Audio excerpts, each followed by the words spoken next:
Harvesting a burl, or how to dissect a big wooden burl and create some unique turnings on your lathe.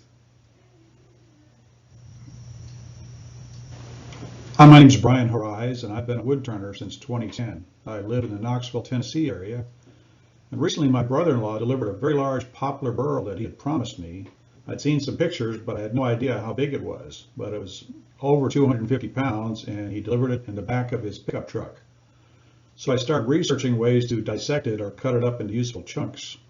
I didn't find that much online that was all that useful, a lot of scattered information. So after I went through the process, I thought I'd create a short presentation to share what I did to dissect this burl.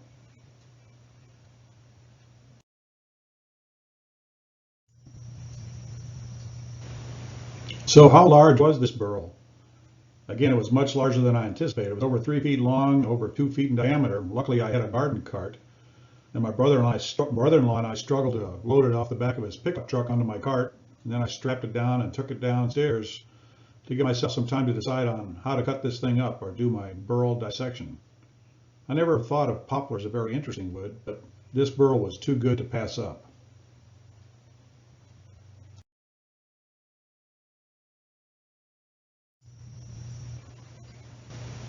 So how do you start dissecting a burl, especially a big one like this? Well, it helps to have a chainsaw. I've got steel that's been very useful. It's got a 20-inch blade, but it's amazing how much it cuts better with a new chain. So what I did first is I trimmed off both ends of the burl, that really the non-burl sections, they were the straight tree sections. And that gave me flat surfaces on each end so I could flip the burl over for the next step. So I still had the burl on my garden cart, and I proceeded to split it with a chainsaw so I could see inside. Basically what I did is I cut a little over halfway through the burl when it was standing vertical, and then flipped or rolled it over and cut through the other halfway. When I opened it up, no surprise, there were some big voids and lots of bugs in there.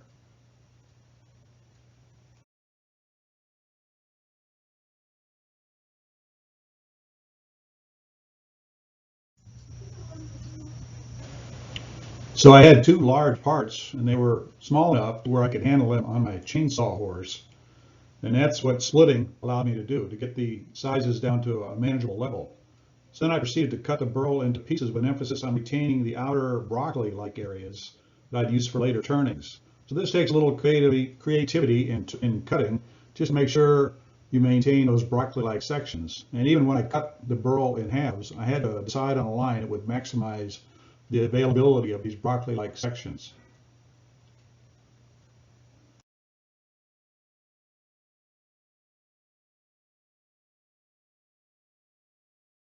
Now, what do I do with them?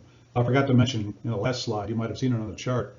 Because this is wet wood, I coated all of the exposed surfaces with anchor seal so the wood wouldn't crack on me, or would crack less, before I got around to turning it. So I processed these cut burl halves into the individual blocks by cutting off these areas again that had kind of the broccoli-like sections, and then put these on the lathe on center so that I could turn a tenon in the bottom end and then leave the top natural where I was going to turn the bowl section. So many surprises were experienced as I was turning these, and I turned them in rough form and then had to go to the next step of drying them out before doing the final turning. I'll talk a little more about how I dried them out, and also some of the surprises, like the bugs I found inside, that I had to give them time to vacate their quarters. But here's an image of one of my first products from the poplar burl. Again, much more exciting poplar than I'm used to seeing.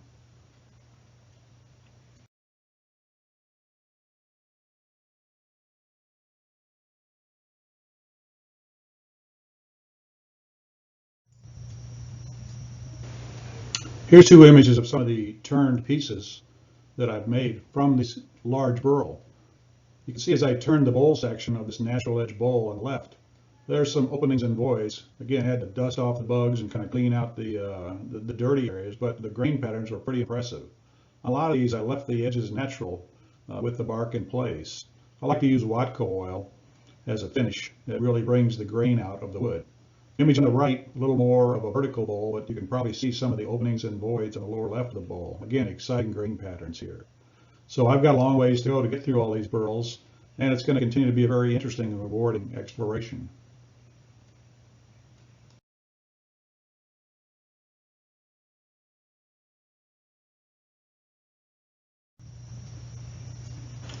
Here's a couple more examples of bowls and shapes that I've turned from the Poplar burl. It's been much more rewarding again than I really anticipated, and I've even made use of an inner chunk that had some interesting grain patterns. The image on the top shows a bowl that I turned, where I took the bark off the natural edge and left that surface in place. It provides kind of an irregular edge, but again, kind of a pleasing shape, and again, some very interesting grain patterns. The piece on the bottom there, I turned off center from a chunk of wood that was sort of on the interior of this burl, and I gave it an off-center twist just to give it some interesting patterns, and then I turned a bowl shape in the bottom that I metallized with some metallized paints and some embellishments. Again, a lot of fun just exploring these burls.